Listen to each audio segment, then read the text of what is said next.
भगवान श्री राम ने बताया, औरत अपनी एक चीज मरते दम तक किसी को नहीं देती, अपने पति को भी नहीं।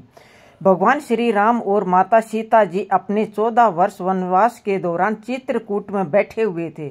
तो माता सीता जी भगवान श्री राम से कहती है, हे स्वामी, औरत अपनी कौन सी चीज मरते दम तक किसी को नहीं देती है, यहाँ तक कि वह अपने पति को भी कभी नहीं देती है। तो भगवान श्री राम कहते हैं, देवी सीते, अपने इस प्रश्न को पूछकर समस्त मनुष्य जाति का कल्याण कर दिया है। भगवान श्री राम कहते हैं, देवी सीते, स्त्री चाहे कितनी ही पवित्रता क्यों न हो, पर वह 3 बातें कभी उसे नहीं बतानी चाहिए, वरना मुंह दिखाने के लायक नहीं रहोगे। भगवान श्री राम कहते हैं, देवी सीते, मैं आपको इस बारे में एक कथा सुना रहा हूँ। आप इस कथा को ध्यान से पूरा सुनिए, आपके प्रश्न का उत्तर मिल जाएगा। भगवान श्री राम कथा को सुनाते हुए कहते हैं, देवी सीते, प्राचीन समय की बात है। एक जगह पर एक सपेरों का झुंड चला आ रहा था। वह एक जंगल से होकर निकल रहे थे, तो एक जगह उन्हें एक घना छायादार वृक्ष नजर आया। तो वह सभी उस वृक्ष की छाया में बैठकर आराम करने लगे।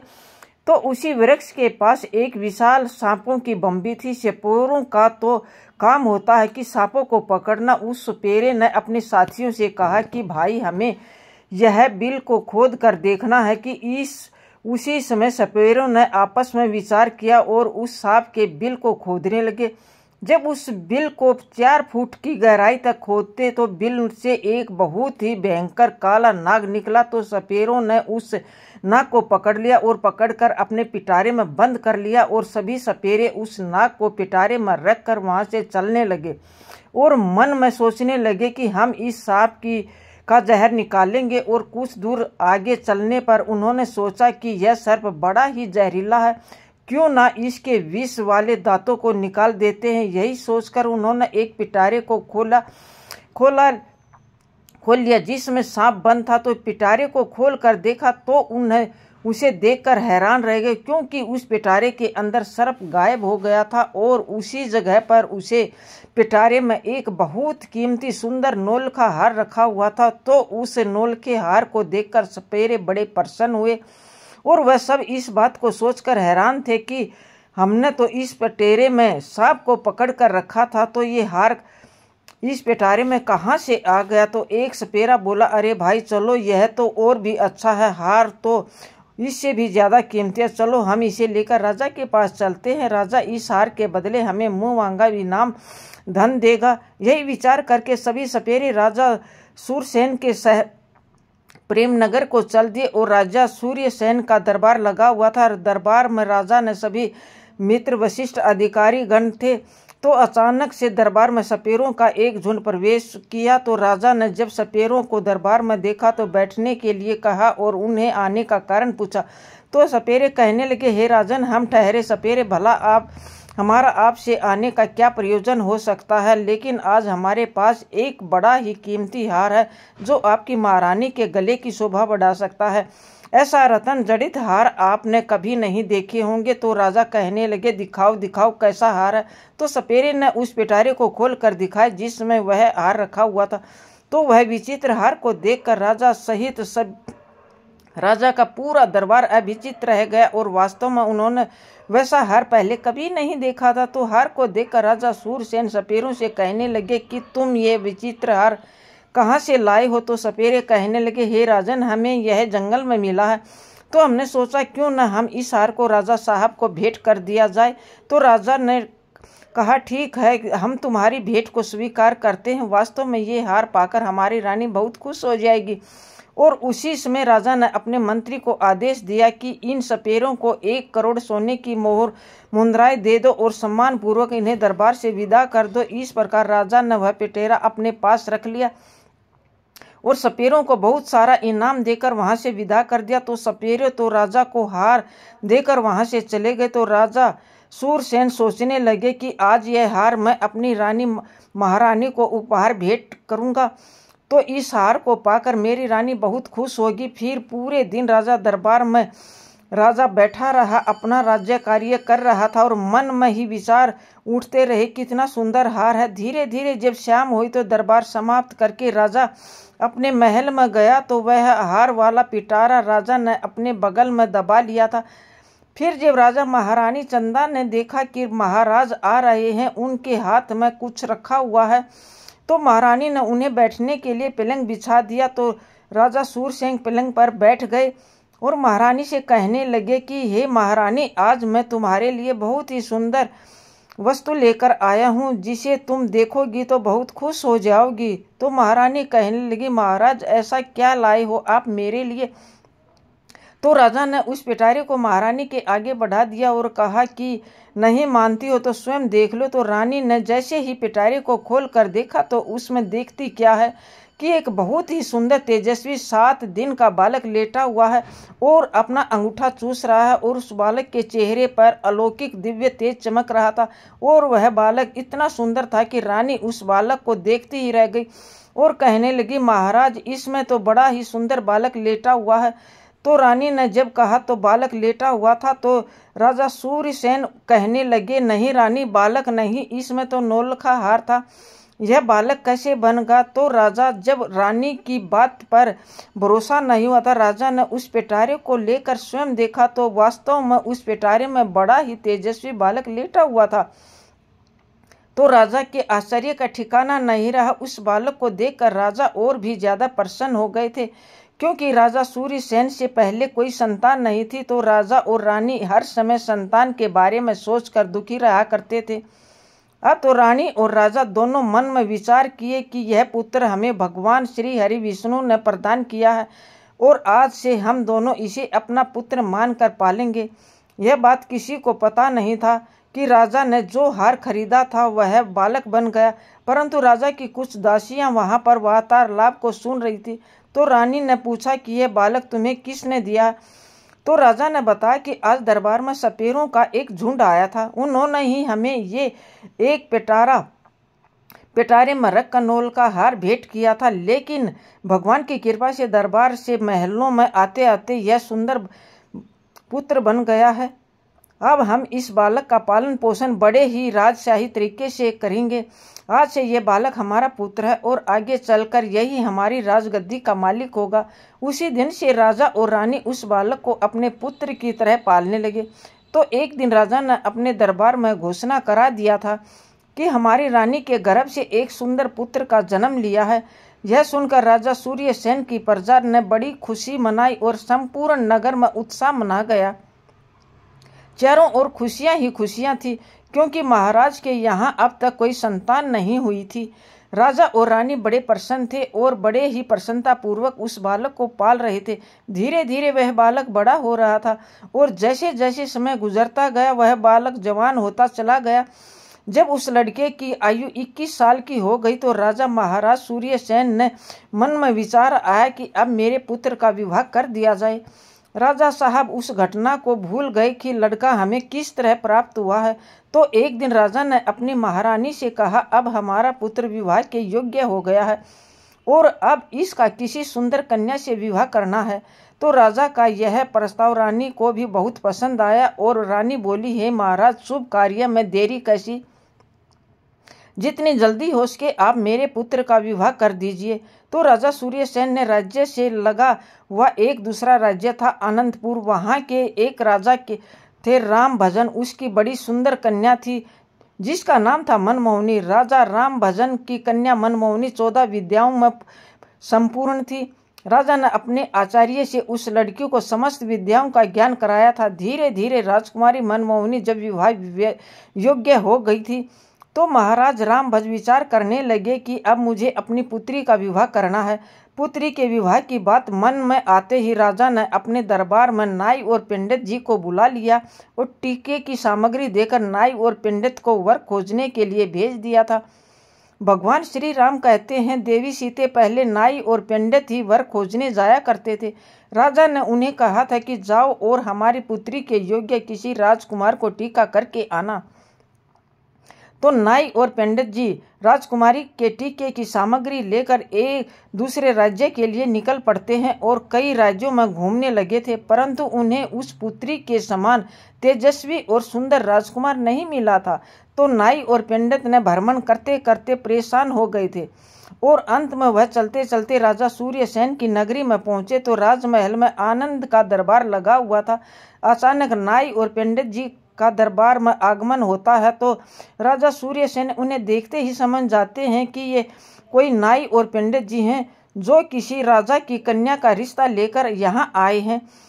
फिर भी राजा ने उनसे पूछा, आप लोग कौन हैं और कहाँ से आए हैं? तो नाई और पंडित जी बोले, महाराज हम राजा रामभज के नाई और पंडित हैं और उनकी कन्या मनमोहिनी का टीका लेकर आए हैं। हमारे महाराज की कन्या राजकुमारी 14 विद्याओं में पारंगत है। हमने सुना है कि आपके राजकुमार भी विवाह योग्य हो गए हैं। तो राजा सूर्यसेन कहते हैं, हे पंडित जी, आपने ठीक सुना है कि हमारा एक पुत्र है और हमारा राजकुमार बहुत सुंदर और योग्य है, रूप गुण और वंश में बढ़कर चढ़कर है। राजा सूर्यसेन को यह बात का नहीं पता था कि हमारा जो पुत्र है वह एक नागराज है। राजा ने अपने पुत्र को जब नाई और पंडित जी को दिखाया तो नाई और पंडित जी राजकुमार को देखते ही प्रसन्न हो गए और उन्हें राजकुमार पसंद आ गया और राजकुमारी मनमोहिनी का विवाह तय करके वहां से लौट गए। तो धीरे धीरे समय गुजरता चला गया। जब विवाह की उचित समय आया तो राजा सूर्यसेन अपने पुत्र को सजाकर दूल्हा बनाकर राजा रामभज के यहाँ बारात लेकर चलते हैं और मंजिल दर मंजिल यात्रा करके रामभज की नगरी में पहुंच जाते हैं। तो वहां पहुंचते ही राजा रामभज उनका खूब अच्छे से सम्मान करते हैं, स्वागत करते हैं और अपनी पुत्री का विवाह राजकुमार नागराज के साथ कर देते हैं। इस प्रकार अपने पुत्र का विवाह करके राजा सूर्यसेन वापिस अपनी राजधानी लौट आते हैं। धीरे धीरे समय बीतता गया और राजा सूर्यसेन बूढ़े होते चले गए और महारानी चंदा भी वृद्ध होती चली गई। तो एक दिन रानी ने राजा से कहा कि हे महाराज, अब हमारे पुत्र को राजभार सौंप दिया जाए। अब हम कब तक राज्य करेंगे? बुढ़ापा आ गया, पुत्र को भी राज्य चलाने का अनुभव प्राप्त होगा। तो उसी दिन महाराज सूर्यसेन ने अपने पुत्र को युवराज घोषित कर दिया और राजा सूर्यसेन निश्चित होकर रहने लगे। तो राजकुमार नागराज बड़े अच्छे ढंग से राज्य का सिंहासन चलाने लगे। बस इसी तरह कुछ समय बीतता गया। तो एक दिन की बात है, राजकुमारी मनमोहिनी अपनी दासी से बातचीत कर रही थी। तो राजकुमारी की दासी राजकुमारी से कह रही थी कि हे महारानी, आपने जो देखा होगा कि महिलाओं के पेट में अक्सर बातें नहीं रुकती। दासी इस भेद को जानती थी कि राजकुमार को राजा साहब को दरबार में कोई सपेरा देकर गया था। तो वही बात बताते हुए दासी कहती है, हे महारानी जी, आपसे एक बात कहूँ, तुम्हारा पति राजकुमार जो है उनसे तुम पूछना कि तुम्हारे माता पिता कौन है। तो दासी की यह बात सुनकर मनमोहिनी को कुछ शंका सी हो गई थी। तो मनमोहिनी कहने लगी कि यह तुम क्या कह रही हो? क्या हमारे पति देव राजकुमार नागराज सूर्यसेन और महारानी चंदा रानी के पुत्र नहीं है? तो दासी कहती है, नहीं राजकुमारी, तुम बड़ी भूल कर रही हो, यह उनका पुत्र नहीं है। पर मैं इतना नहीं जानती कि राजकुमार के वास्तविक माता पिता कौन है, पर इतना जानती हूँ कि राजकुमार महाराज सूर्यसेन के पुत्र नहीं है। आप स्वयं अपने पति से पूछ लेना। तो राजकुमारी मनमोहिनी के मन में अपने पति को लेकर शंका उत्पन्न हो गई और वह मन में सोचने लगी कि आज शाम को जब राजकुमार महल में आएंगे तो मैं उनसे यह बात अवश्य पूछूंगी। भगवान श्री राम कहते हैं कि हे देवी सीते, फिर राजकुमार महल में आते हैं। तो राजकुमार की पत्नी मनमोहिनी राजकुमार से पूछने लगी कि हे प्राणनाथ, आज मैं आपसे एक प्रश्न पूछना चाहती हूँ। तो राजकुमार कहते हैं, हे प्रिय, पूछो, क्या पूछना चाहती हो? तो राजकुमारी पूछती है, हे स्वामी, मुझे यह बताइए कि आपके माता पिता कौन है और आप किस वंशज के हों। तो यह बात सुनकर नागराज से जो राजकुमार बना था वह कहने लगा, रानी, क्या तुम्हारी मति मारी गई है? महाराज सूर्यसेन और महारानी चंदा रानी ही मेरे माता पिता हैं। तो मनमोहिनी बोली, नहीं महाराज, आप मुझे कुछ छुपा रहे हैं, कृपा सच सच बताइए। मुझे भगवती माँ की, गंगा माई की कसम है, आप मुझे यह भेद जरूर बताओगे। और तो यह बात सुनकर राजकुमार धर्म संकट में फंस गया था। उसने वह सोचने लगा कि आज किसी न किसी ने इसके मन में प्रश्न पैदा कर दिया है, इसको जरूर किसी ने बताया है और यह पूछे बिना नहीं मानेगी। नहीं तो राजकुमार ने अपनी पत्नी को बहुत समझाया कि देखो, मैं महाराज सूर्यसेन का पुत्र हूँ, तुम क्यों बेवजह मेरा दिमाग खराब कर रही हो। राजकुमारी अड़ गई, नहीं, यह भेद जरूर बताओ, आप किसी वंशज के हो और आपके माता पिता कौन हो। और राजकुमार सोचने लगा कि लगता है मुझे इसको सच बताना ही पड़ेगा, यह पूछे बिना मानेगी नहीं। तो नागराज अपनी पत्नी से बार बार कहता है, प्रिय, जिद मत करो, मान जाओ, अभी भी समय है, तुम मुझे यह बात मत पूछो वरना तुम बहुत पछताओगी। परंतु राजकुमारी नहीं मानी, हट करने लगी और कहने लगी, नहीं बताओ, तुम बताओ नहीं गे तो भोजन ग्रहण नहीं करूंगी और मैं समझूंगी कि तुम मुझसे झूठा प्रेम करते हो। यह बात सुनकर राजा का पुत्र कहने लगा कि ठीक है, तुम नहीं मानती तो ठीक है, मैं तुम्हें यह बात बताऊंगा, पर यहाँ नहीं, यहाँ से कुछ दूरी पर नदी बहती है, वहाँ चलकर मैं तुम्हें सब कुछ बता दूंगा। जो नदी पर जाने के लिए रथ सजाया गया और राजा का पत्नी मनमोहनी और नागराज दोनों बैठ जाते हैं और वन विहार करने का बहाना करके दोनों महल से निकल जाते। चलते चलते नागराज अपनी पत्नी को लेकर उस नदी के किनारे जाता है। जो नदी को देखकर राजकुमारी मनमोहनी कहने लगती है, हे महाराज, आप मुझे इस नदी के पास क्यों लाए हैं, क्या इस नदी से तुम्हारा कोई संबंध है। तो राजकुमार कहता है, हे प्रिय, मैं फिर तुमसे कहता हूँ, मान जाओ, मुझे मेरे बारे में मत पूछो वरना तुम बहुत पछताना पड़ेगा। मगर किसी ने सच कहा है, त्रिया हट, बाल हट और स्त्री हट, बड़े हट। राजकुमार के समझाने पर भी राजकुमार नहीं मानी और कहने लगी, महाराज, मुझे यह जरूर बताओ कि तुम किस वंशज के हो। तो राजकुमारी मनमोहनी जब नहीं मानी तो राजकुमार नागराज जो थे नदी में नीचे उतर गए और कमर तक जल में पहुंच गए। तो कहने लगता है, रानी, अभी भी मान जाओ, तुम मुझसे यह बात मत पूछो, अभी कुछ नहीं बिगड़ा है। परंतु राजकुमारी मनमोहिनी तो मानो ठान चुकी थी, कहने लगी, चाहे कुछ भी हो जाए परंतु यह बात पूछकर ही मानूंगी। इस बात पर राजकुमार नदी की ओर गहरे जल में उतर गए और जब छाती तक जल पहुंच गया फिर रानी को समझाकर बोला, प्रिय, मान जाओ, आपका पूछना मुझसे बहुत दूर कर देगा। राजकुमारी बोली, चाहे कुछ भी हो जाए, आप मुझे ये भेद मेरे सामने जरूर रखोगे। तो जब राजकुमार और आगे बढ़ा और जब अपनी ठोडी के बराबर जल गया तो कहने लगे, रानी, अब भी तेरे पास समय है, यह जानने की कोशिश मत करो कि मैं कौन हूँ। लेकिन रानी नहीं मानी। तो फिर क्या होता है, राजकुमार ने अपना अगली नाग रूप का धारण कर लिया और नदी के जल में ऊपर अपना फन दिखाने लगा। अपना फन दिखाने के बाद वह उस नदी के अंदर समा गया और फिर निकल कर बाहर नहीं आया। तो जब काफी देर हो गई तो राजकुमार नहीं लौटा तो राजकुमारी मनमोहिनी घबरा गई, क्योंकि अब उसका पति नाग के रूप में कहीं चला गया था। तो मनमोहिनी ने वहां से उसे खोजने की बहुत कोशिश की, परंतु वह नहीं मिला। तो मनमोहिनी अपने रथ को लेकर अपने सारथी के साथ वापिस राजमहल में आ गई और राजा को ये बता कि राजकुमार नदी में विप्लुत हो गए हैं। तो राजा को बड़ा दुख हुआ। तो राजा कहने लगा, मेरा पुत्र उस नदी में डूब गया है। वह अपनी सेना को आदेश देते हैं कि जाओ, नदी के जल को खंगालो और कम से कम उनकी लाश तो तलाश करो। राजा के 500 सैनिक रानी मनमोहिनी के साथ नदी पर गए और नदी में जाकर जगह जगह जाल डाल दिए गए, परंतु कोई सफलता नहीं मिली, क्योंकि वह तो एक नाग था, अपनी असली नाग रूप में प्राप्त हो चुका, लौट कर नहीं आया। कोई गोताखोरों ने नदी में राजकुमार की तलाश की, परंतु कुछ हाथ नहीं लगा। तो उदास होकर राजा, रानी और राजकुमार मनमोहिनी वापिस अपने महल को लौट आते हैं।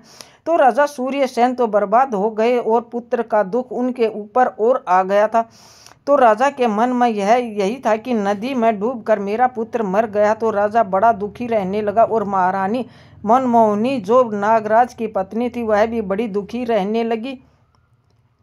मन ही मन वह अपने आप को कोसने लगी थी, मैंने बहुत बुरा किया, मेरी ही कारण आज मेरा पति मुझसे दूर चला गया है। यदि मैं उनसे वंशज के बारे में पूछने की जिद ना करती तो शायद मेरा पति मुझसे दूर नहीं होता।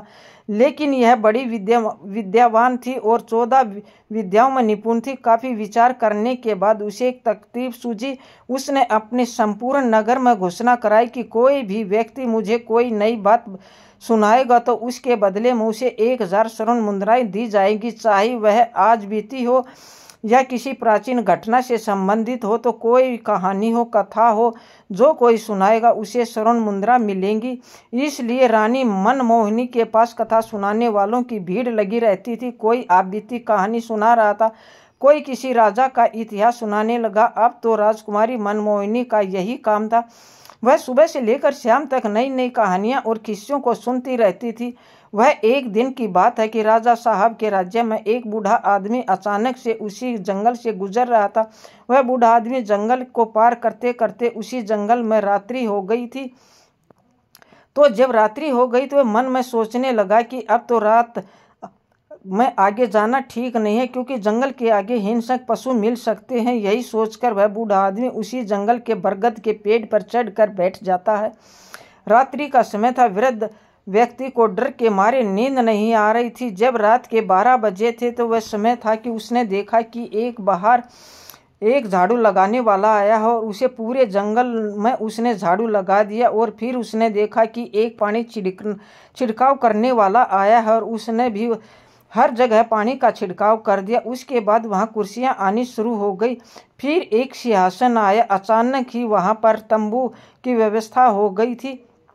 उस जगह को सजाकर बड़ा रमणीय बना दिया गया था। तो वह बूढ़ा आदमी बरगद के पेड़ पर बैठा यह सब देख रहा था। उसने देखा कि बड़ा ही वहां पर सभा होने लगी। तो वृद्ध बहुत घबरा रहा था। मन ही मन सोच रहा था कि यह सब क्या हो रहा है, यह लोग कौन है और आज ये यहाँ क्या मुझे जिंदा छोड़ेंगे या नहीं छोड़ेंगे। वहां से एक सुंदर अतिथि आने शुरू हो गए। अतिथि बड़े ही विचित्र थे। जो अतिथि वहां पर आए थे वो विचित्र इसलिए थे कि क्योंकि उनका आधा शरीर नाग का था और आधा शरीर मनुष्य का था। दिव्य शरीर वाले नाग देखने में बड़े भयंकर लग रहे थे।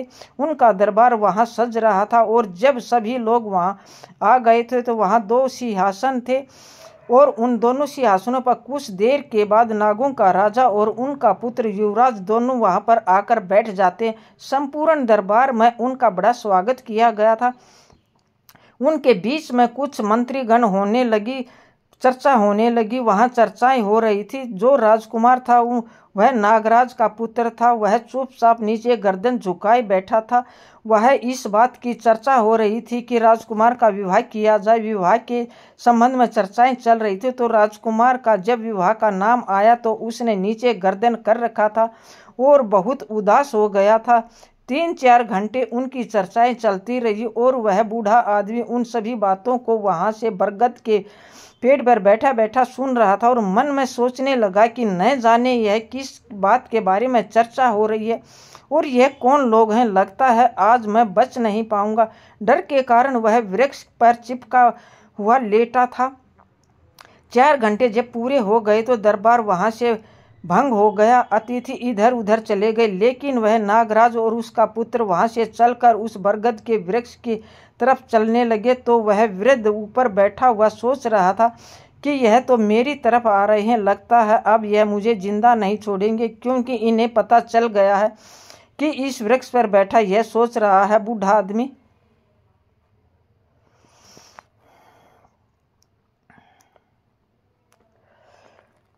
क्योंकि पता चल गया कि इस वृक्ष पर बैठा यह सोच रहा है बूढ़ा आदमी घबरा गया। लेकिन उस नाग ने क्या किया कि उस बरगद की जड़ में बैठकर कुछ देर तक रोया और अपनी रानी मनमोहिनी को याद किया। यह बात वह बूढ़ा आदमी सुन रहा था कि यह बड़ा ही चमत्कार है, मैं क्या देख रहा हूँ। और कुछ देर होने के बाद हाय मनमोहिनी ऐसा कहने के बाद वह नागराज भी वहां से चला गया। तो धीरे धीरे सवेरा हो गया। प्रातःकाल जब हुआ तो बूढ़ा आदमी उस वृक्ष के नीचे उतरा और नीचे उतरने के बाद वापस अपने नगर को लौट आया था और मन में सोचने लगा कि वैसे भी बहुत गरीब आदमी हूँ और रानी मनमोहिनी की नई नई कहानियाँ सुनती रहती है, तो क्यों न चलकर इस बात को महारानी मनमोहिनी को सुनाया जाए। इसके बाद बदले में महारानी मुझे बहुत सारा धन देगी और मैं पैसे वाला हो जाऊंगा। ऐसा विचार करके वह बूढ़ा आदमी उसी जगह पर आ गया जहां महारानी मनमोहिनी मंडक लगाया हुआ था, जहां वह कथाएं सुन रही थी। वहां एक से एक बड़े विद्वान रानी को कहानी सुनाते थे। तो फिर कुछ घंटे इंतजार करने के बाद उस बूढ़े आदमी का भी कहानी सुनाने का नंबर आया। तो महारानी मनमोहिनी से कहने लगा कि हे महारानी जी, आज मैंने बड़ा विचित्र दृश्य देखा है। आज मैं तुमको एक आंखों देखी घटना सुना रहा हूँ। आज रात जब मैं जंगल से गुजर रहा था तो रात होने की वजह से मैं उसी जंगल में फंस गया था। तो उस वन में एक पेड़ पर चढ़कर मैं बैठ गया था। तो मैंने वहां देखा कि वहां एक नागराज का दरबार लगा था। उनका सबका आधा शरीर मनुष्य का था और आधा नागराज का था। ऐसा विचित्र प्राणी उस दरबार में आए थे। तो उन्होंने देखा कि रह नहीं गया। तो कुछ देर देखने के बाद मैंने विचार किया कि ये लोग मुझे मारेंगे तो नहीं, लेकिन मैं उस बरगद के वृक्ष पर चिपका हुआ उनकी बातें सुनता रहा। जब दरबार पूरा हुआ तो वहां से एक राजा का पुत्र था जो नागों का राजा था। वह युवराज था। वह अपने एक दिव्य रथ में बैठकर जिस बरगद पर बैठा था उसी के नीचे उतरा और बरगद के वृक्ष के नीचे बैठकर कुछ देर हाय मनमोहिनी कहकर रोता रहा। उसके बाद वह अदृश्य हो गया। तो यह बात जब राजकुमारी मनमोहिनी ने सुनी तो बूढ़े आदमी से कहने लगी कि हे बाबा जी, मैं तुम्हें इतना धन दूंगी, तुम्हारी कई पीढ़ियां बैठी खा सकती हैं, लेकिन तुम मुझे उसी स्थान पर ले जाकर दिखाओ जहां तुमने उस राजकुमार को रोते हुए देखा था। तो यह सुनकर वह बूढ़ा आदमी घबरा गया और कहता है कि हे राजकुमारी, अब मैं वहां नहीं जाऊंगा, वहां जाने से मुझे बहुत डर लगता है। तो राजकुमारी कहती है, नहीं बाबा, तुम चिंता मत करो, मैं तुम्हारे साथ चलना ही पड़ेगा। इतना कहकर रानी मनमोहिनी ने एक सोने की मोहरों से भरी हुई थैली उस बूढ़े आदमी को दे दी और कहा, मैं तुम्हें 10,000 सोने की मोहरें दूंगी, तो मुझे उस स्थान पर ले चलो। जो धन पाकर वह बूढ़ा आदमी बहुत खुश हो गया और वह राजकुमारी मनमोहिनी को लेकर उस जंगल की तरफ चल देता है। तो उसी स्थान पर जाकर बूढ़ा आदमी ने बताया कि राजकुमारी जी, मैंने इस बरगद के वृक्ष पर ऊपर बैठकर सब कुछ देखा है।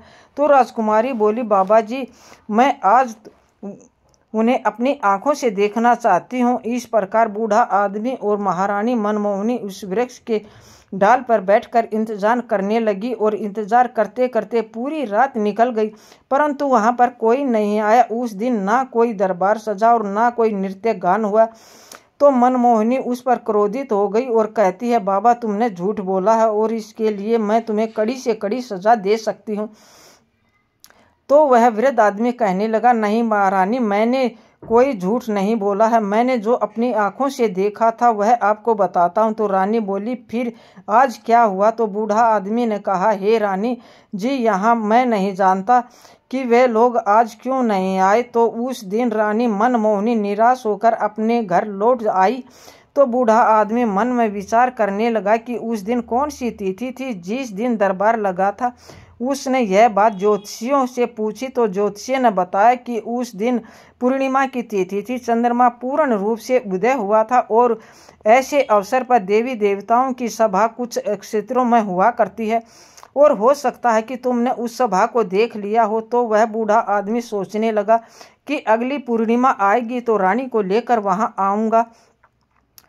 जाऊंगा। और महारानी ने उस बूढ़े से कह दिया था कि यदि मुझे यह दृश्य दिखा दोगे तो तुम्हें बहुत ही इनाम दूंगी। धीरे धीरे समय बीतता गया। जब अगले माह का समय आया तो वह वृद्ध आदमी महारानी से बोला, महारानी जी, आज आप मेरे साथ जंगल में चलो, आज मैं आपको वही दृश्य दिखाऊंगा। तो महारानी मनमोहिनी और बूढ़े आदमी दोनों जंगल की ओर चल देते हैं और वहां पहुंचकर रानी मनमोहिनी और बूढ़े आदमी उस बरगद की जड़ पर छिप कर बैठ गए। और फिर जब रात के 12 बजने का समय नजदीक आया तो देखते हैं कि वहां एक झाड़ू लगाने वाला आ गया और उसने झाड़ू लगाया और पानी का छिड़काव करने वाला आया, उसने पानी का छिड़काव कर दिया। फिर थोड़ी देर में वहां कुर्सियां आ गई, चारों तरफ मंडप सजाया गया। धीरे धीरे वहां नाग लोग आने लगे। लोगों का आधा शरीर मनुष्य का था, आधा नाग का था।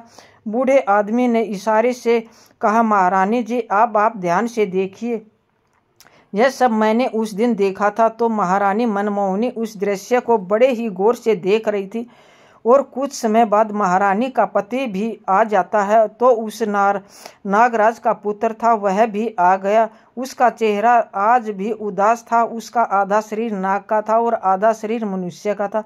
तो महारानी ने उसे देखते ही पहचान लिया था और कहने लगी, यही मेरा पति है, लेकिन मुझे इससे कैसे प्राप्त करना है। वह विचार करने लगी, मैं अपने पति को कैसे प्राप्त कर सकती हूँ। तो महारानी हिम्मत करके धीरे धीरे उस वृक्ष के कोने से बाहर निकलने लगी। तो बूढ़ा आदमी डर रहा था। तो बूढ़े आदमी ने राजकुमारी से कहा, राजकुमारी जी, आप थोड़ी देर प्रतीक्षा कीजिए। 4 घंटे तक सभा चलती रही थी। जब सभा समाप्त हुई तो वहां से राजकुमार भी उसी बरगद के पास आकर बैठकर रोने लगा। तो उसे देखकर रानी मनमोहिनी डर गई थी, क्योंकि उसका आधा शरीर नाग का था और आधा शरीर मनुष्य का था। चेहरा तो उसका राजकुमार का ही था। तो अपने पति को रोते देखकर राजकुमारी से रहा नहीं गया। तो राजकुमारी मनमोहिनी निकलकर उसके पास आई और उसका हाथ पकड़ लेती है। तो अचानक से महारानी मनमोहिनी को सामने खड़ा देखा तो नागराज एकदम से हड़बड़ाकर कहने लगा, रानी तुम यहाँ फिर। रानी कहने लगी, हाँ, मैंने आपको खोजने के लिए क्या क्या नहीं किया, लेकिन अब मैं आपको कहीं भी नहीं जाने दूंगी। यह सुनकर राजकुमार कहने लगा, अब बहुत समय हो गया है, अब तुम मुझे प्राप्त नहीं कर सकती हो। यहाँ तो सभा होती है वह मेरे विवाह को लेकर ही होती है। मेरे पिता मेरी विवाह का प्रस्ताव रख चुके हैं और जब तीसरी सभा होगी तो सभा में मेरा विवाह तय हो जाएगा। और जब मेरा विवाह तय हो जाएगा तो बताओ मैं तुम्हारे साथ कैसे रह पाऊंगा। मुझे अपनी पत्नी के साथ रहना पड़ेगा। तुमने तो मुझे त्याग दिया था। मैंने उस दिन तुमको बार बार समझाया था कि मुझसे मत पूछो। तो राजकुमार की बात सुनकर रानी मनमोहिनी रोने लगी और बार बार अपने किए का क्षमा राजकुमार से मांगती है और नाराज होकर कहने लगते, देखिए राजकुमारी, रोने का समय नहीं है। मैं तुम्हें एक उपाय बताता हूँ, यदि तुमने उस उपाय को कर लिया तो शायद मैं तुम्हें प्राप्त हो जाऊंगा। तो रानी मनमोहिनी बोली, आप मुझे जो उपाय बताओगे मैं वही उपाय करूंगी, परंतु आपको मेरे साथ रहना होगा। तो राजकुमार बोला, प्रिय, अब मेरे जाने का समय हो गया है, मुझे मेरे पिता के दरबार में पहुंचना, लेकिन अगली पूर्णिमा के दिन तुम इसी प्रकार यहाँ आकर बैठना होगा और जब यहाँ सभा लगने लगे तो ध्यान रखना कि चुपचाप महाराज का सिंहासन है उसके नीचे जाकर छुप जाना और जब मेरे विवाह की बात चले तो तुम उस सिंहासन से नीचे से निकलकर महाराज के सामने जाकर खड़ी हो जाना और फिर मुझे महाराज से मांग लेना, मैं तुम्हें प्राप्त हो जाऊंगा। यह कहकर राजकुमार अदृश्य हो गया और महारानी मनमोहिनी और बूढ़ा आदमी अपने नगर को लौट आए थे। और रानी मनमोहिनी बड़ी सोच में पड़ी थी कि राजा भी अपने पुत्र के शोक में दिन रात दुखी रहता है। धीरे धीरे समय निकला और महारानी सोच रही थी कि चाहे कुछ भी हो जाए वह पूर्णिमा के दिन अपने पति को पाकर रहूंगी। यह सोचकर मन मुद्रा में रानी ने अपनी कथाओं को सुनना भी बंद कर दिया था और अब तो वह किसी की नहीं सुनती थी, वह किसी को नहीं बोलती थी, क्योंकि वह अपने पति से एक बार मिल चुकी थी। धीरे धीरे समय बीता गया। तीसरी पूर्णिमा का समय आया तो तीसरी पूर्णिमा नजदीक आई तो रानी मन में विचार कर रही थी, तो आज चाहे कुछ भी हो जाए अपने पति को लेकर ही लौटूंगी। उसने अपना श्रृंगार किया और अपनी दासी से बोली कि आज मेरा श्रृंगार इस तरह से करना होगा जैसे मेरा विवाह हुआ था। तो उसकी दासी ने उसका श्रृंगार किया और पूर्णिमा वाले दिन वह उस बूढ़े आदमी को लेकर उस बरगद के जड़ में छिप कर बैठ गए और दोनों लोग वहां उस सभा का इंतजार करने लगे। रात के ठीक 12 बजते ही फिर वही प्रक्रिया दोहराई जाती है। झाड़ू लगाने वाला आया, पानी छिड़कने वाला पानी का छिड़काव, धीरे धीरे कुर्सियां और सिंहासन भी आ गया। तो रानी मनमोहिनी उस बरगद की जड़ से निकलकर उस सिंहासन के पीछे छुप गई थी। फिर धीरे धीरे अतिथियों का आना शुरू हुआ। बड़े ही विशाल शरीर वाले नाग वहां आकर बैठने लगे। कुछ नाग सुंदर थे, कुछ काले थे और कुछ पीले थे। तरह तरह के नागों का आना वहां आरंभ हो गया था। तो कुछ देर बाद राजकुमार का पिता, जो नागों का राजा था, वह भी आ गया। तो वहां बैठकर आपस में चर्चा होने लगी। वह राजकुमार भी वहीं आकर बैठ गया था। सभा चल रही थी। सभा में राजाओं के अनेक कार्य होते हैं, उनके बारे में सलाह की जाती है, उनके बारे में पूछा जाता है। जब सभी कार्य सही तरीके से सुन लिए गए तो उसके बाद राजकुमार के विवाह की चर्चा आरंभ हुई। तो राजकुमार के विवाह की बात चली तो राजकुमारी मनमोहिनी को मौका मिल गया था और वह सिंहासन के नीचे से निकलकर राजा के सामने हाथ जोड़कर खड़ी हो गई। तो अचानक से एक कन्या वहां पर आया, देखकर सभी सभा में हड़बड़ा गया और उसे देखकर नागराज कहने लगे, पुत्री तुम कौन हो? यहाँ सुनसान जंगल में मध्य रात्रि समय में तुम यहाँ कैसे आई हो? क्या तुम्हें मृत्यु का जरा सा भी भय नहीं है? क्या तुम नहीं जानती कि हम सब नाग लोग हैं? नाग लोग कितने जहरीले होते हैं, यह तुम नहीं छोड़ोगी? यह सुनकर मनमोहिनी कहने लगी, हे महाराज, मुझे डर किस बात का? मैं आपकी पुत्र वधू हूँ, आपके राजकुमार मेरे पति हैं। नहीं मान रहे हो तो उनसे पूछ लो जो इनके साथ मेरा विवाह हुआ था। जब महाराज ने अपने पुत्र राजकुमार से पूछा तो यह कौन है? राजकुमार ने पूरी कहानी सुनाई और कहा, पिताजी, एक दिन मुझे सपेरों ने पकड़ लिया था और पकड़कर एक पिटारे में रख ले गए थे। लेकर मुझे जाने लगे तो मैंने आपसे बचने के लिए उस पिटारे के अंदर नौलखे हार का रूप बना लिया था। तो उन सपेरों ने नौलखे हार को महाराज सूर्यसेन के यहाँ दे दिया। तो मैंने सोचा कि राजा के यहाँ कोई पुत्र नहीं है, तो क्यों न राजा के यहाँ एक पुत्र बन जाऊं।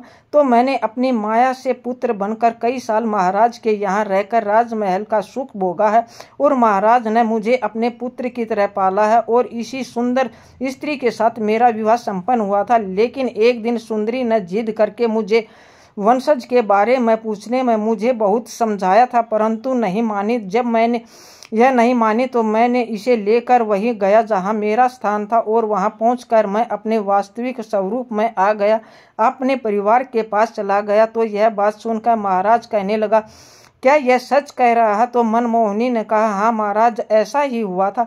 मेरे साथ मेरा विवाह इन्हीं के साथ हुआ था, लेकिन अब इनका आधा शरीर नाग का है जबकि पहले इनका पूरा शरीर मनुष्य का था। तो मनमोहिनी की बात सुनकर नागराज ने अपने पुत्र को फटकार लगाई और कहा, पहले तो तुमने हमारी परंपरा के खिलाफ जाकर पृथ्वी लोक पर विवाह किया और फिर के बाद इस स्त्री को छोड़कर हमारे पास वापस आ गई हो। तुमने यह अपराध किया है, तुमने यह घोर निंदनीय कार्य किया है। अब तुम जाओ, तुम्हें मैं श्राप देता हूँ कि जब तक यह स्त्री जीवित रहेगी तब तक तुम मृत्यु लोक में रहकर इनका साथ दोगे।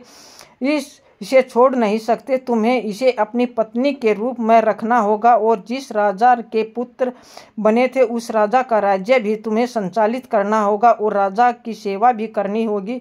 तो नागराज ने मनमोहिनी को उसका पति प्रदान कर दिया और वह अपने उसी दिव्य शरीर में आ गया। उसके बाद रानी मनमोहिनी और राजकुमार नाग अपने पिता से सिर झुकाकर आशीर्वाद लिया और अपनी पत्नी के साथ विदा लेकर वहां से चल पड़े। जब वह अपनी नगरी में पहुंचे तो वहां पहुंचकर उन्होंने देखा कि पुत्र शोक में व्याकुल होकर महाराज की स्थिति बहुत खराब थी। तो महाराज ने जब अपने पुत्र को देखा तो वह बड़े ही प्रसन्न हुए। उन्होंने ऐसा लगा कि जैसे वह समस्त बीमारियों से मुक्त हो गए हों। पूरे महल में खुशियां मनाई गई।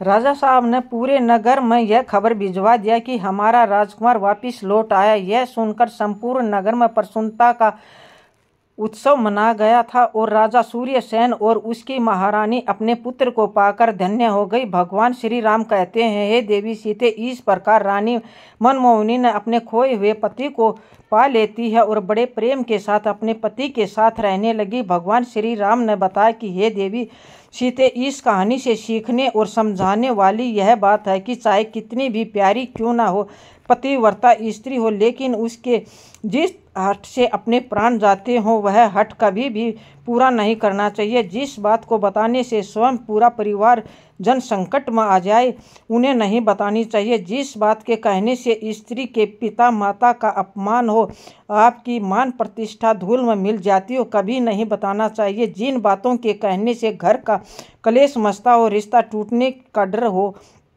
उन बातों को कभी नहीं बताना चाहिए। समझदारी इसी है। कुछ बातें पिता पुत्र अपनी पत्नी को नहीं बतानी चाहिए, जिसकी वजह से पूरे परिवार में घोर संकट आ जाए। इस प्रकार भगवान श्री राम सीता के माध्यम से समस्त मनुष्य जाति को यह कथा सुनाए, ताकि समस्त मनुष्य जाति कोई भी संकट न आए। आशा करते हूँ कि आपको हमारी यह कथा अच्छी लगी। आपको यह कथा पसंद आई हो तो वीडियो को लाइक करो और हमारे चैनल अद्भुत ज्ञान गंगा को सब्सक्राइब करें, परिवार और से शेयर करें और सबका कल्याण जरूर हो। भगवान ने यह कथा सब के लिए करिए। कमेंट बॉक्स में बोलो जय सियाराम, और सभी को मेरा प्यार कृपा करके सीताराम की सदैव बनी रहे।